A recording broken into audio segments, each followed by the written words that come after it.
Good evening, everybody. Hope you guys all had a great weekend. I'm joined here with Jonah. This is Everything Sports with TB and JB. How's it going? So let's get right into it, huh? Let's start off with World Cup. Frenchies. Yeah, so France takes out Croatia today, 4-2. Actually, it was a pretty good game considering a lot of action compared to past World Cup finals. 1-0, 2-1, shootouts. The shootouts are exciting, but there was plenty of action in this game. And for a non-big time soccer fan that I am, but I like to watch the World Cup when I can. And there were some really good games. The semifinal game was really good. Croatia and England. Yeah, that was a good game. The whole tournament though was good. A lot of shootouts and stuff made it exciting throughout the whole entire thing. There was a lot of good games, a lot of surprises. Obviously, Croatia getting that far, no one expected that at all. No way. But, I don't think so. France, a lot of people had them maybe going for sure to Final Four, up into that game even. So, but overall, I thought it was pretty good and went off without a hitch. No real issues. It was all about the soccer. So I think everyone enjoyed it. Yeah, for good amount. Telecast was good, and some of the post-game stuff was good too, the analysis. Yeah, good job. All right, so we're going to go from there. We're going to jump into Wimbledon. Actually, Wimbledon was pretty good too.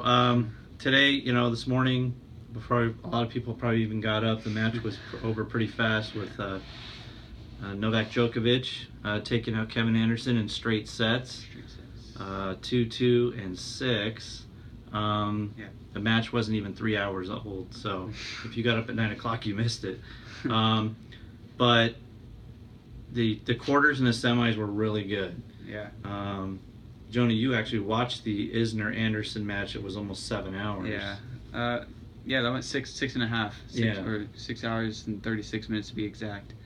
I started watching it. I really watching it. Just keeping my eyes locked on TV when they're in the middle of the fifth set.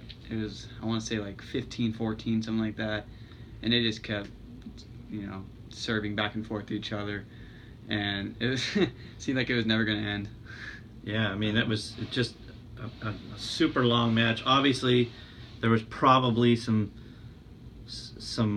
longing effect on that after that match because Anderson just didn't have anything left today, probably. So and Anderson, he looked good, and I mean, obviously he could have played better. I'm talking about the semifinal. Oh yeah, against Isner.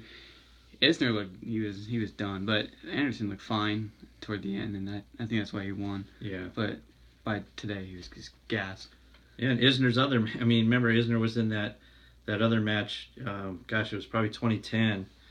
Yeah, I think that went up into the 11 hours. It was like 68, 66 or something like that.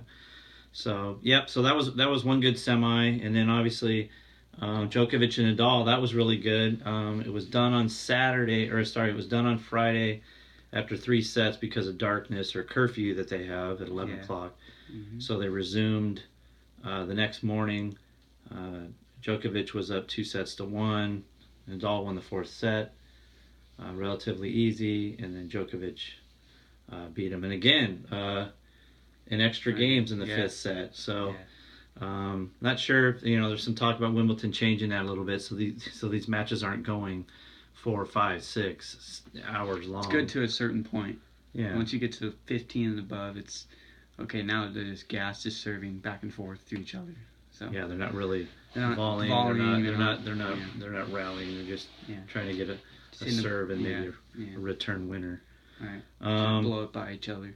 So Djokovic gets his 13th major. So he trails Federer's 19, Nadal's 17, Sampras is 14. So just piling on more majors of his awesome career. Mm-hmm. And he might be around longer than the other two as they keep going. So the comeback starts now for Novak because after injuries and stuff, finally got that first one out of the way. Yeah, like the last 18 months or something.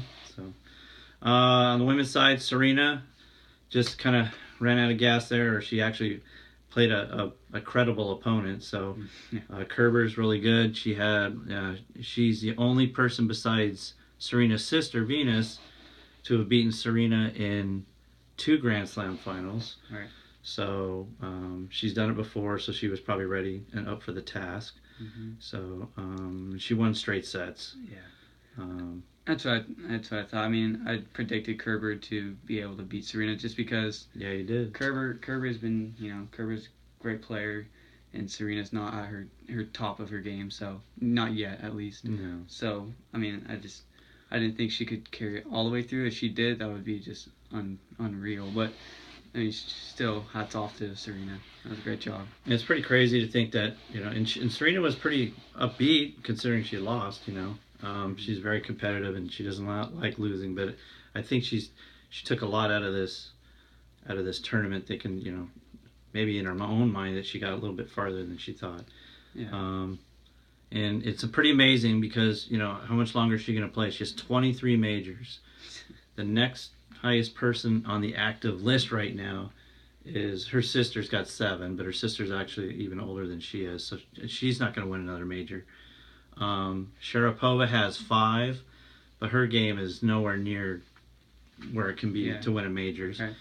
And then now you go down to Kerber with 3. That's how far it goes down to. So seriously, the 3 majors is pretty much the next in line. Mm-hmm. That's how dominant Serena has been over these years. So all right, we'll just when we get back from the break, we'll segue into Major League Baseball. Kind of the first half just ended today.